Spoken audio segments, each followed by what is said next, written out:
They are Commander Oleg Kononenko and flight engineers Don Pettit and Andrei Kuipers, along with Gennady Padanka, Sergei Revin, and Joe Akaba.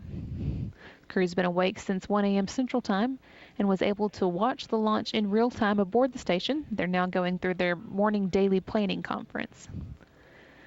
The crew is also going to be paying attention over the next 2 days as the Dragon spacecraft makes its way to the International Space Station for a possible docking at 10:05 a.m. Central Time on Friday.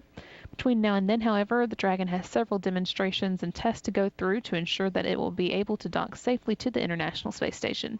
Those are going to start with the demonstration of Dragon's absolute GPS system using global positioning system satellites to determine its location.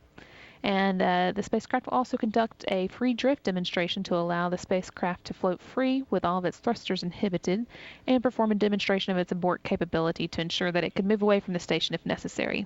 This has all been tested on the ground and verified by NASA, but it will now be validated on orbit before the systems are used in safety-critical situations near the space station.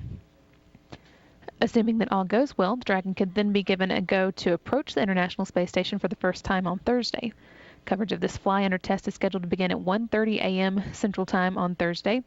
And over the course of several hours, the Dragon will perform a series of burns to bring it to a point 1.5 miles below the space station. There it's going to establish communication with the station and perform a test of its relative GPS system, which uses the relative position of the spacecraft to the space station to determine its location. And then the crew will get its first chance to command the Dragon. They'll be turning on a strobe light on board the Dragon from the space station to verify their ability to send commands to the vehicle. That's going to be important on Friday when it's time for them to bring the Dragon in for docking. Once those fly-under tests are complete, the Dragon will fire its engines to begin a loop around the space station at a distance of 4 to 6 miles and get set up for its chance to re-rendezvous with the space station on Friday. Again, assuming all goes well, on docking day, the Dragon will again move into position 1.5 miles below the station, and if the go is given by the team here in Mission Control Houston, a burn will be performed to bring the vehicle within less than 1 mile of the station. Then there will be another no-go decision in Mission Control before it moves into 820 feet for another demonstration, this one of its LiDAR system, which will confirm the Dragon's position and velocity is accurate.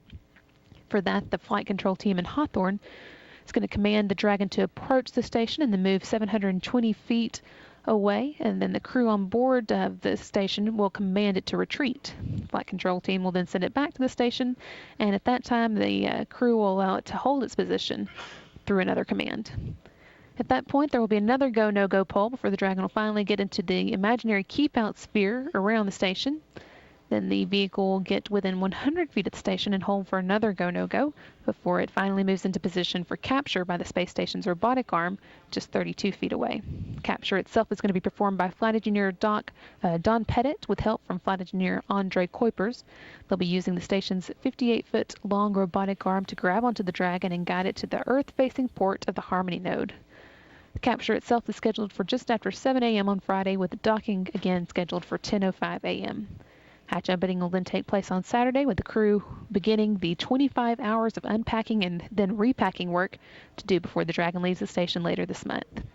All that's coming up over the course of the next week, so stay tuned to NASA TV and visit nasa.gov for updates. This is Mission Control Houston. Back to you, George. We're now at 19 minutes, 28 seconds into the flight of the Dragon capsule after a successful launch of the Falcon 9 rocket.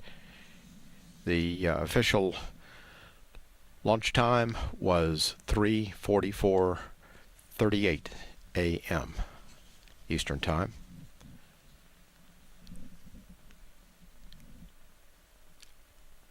Right now we are going to go through some of the launch replays from our tracking cameras around the Cape and onboard cameras. So we will return for a brief conclusion and summary of our operation after we go through our launch replay sequence.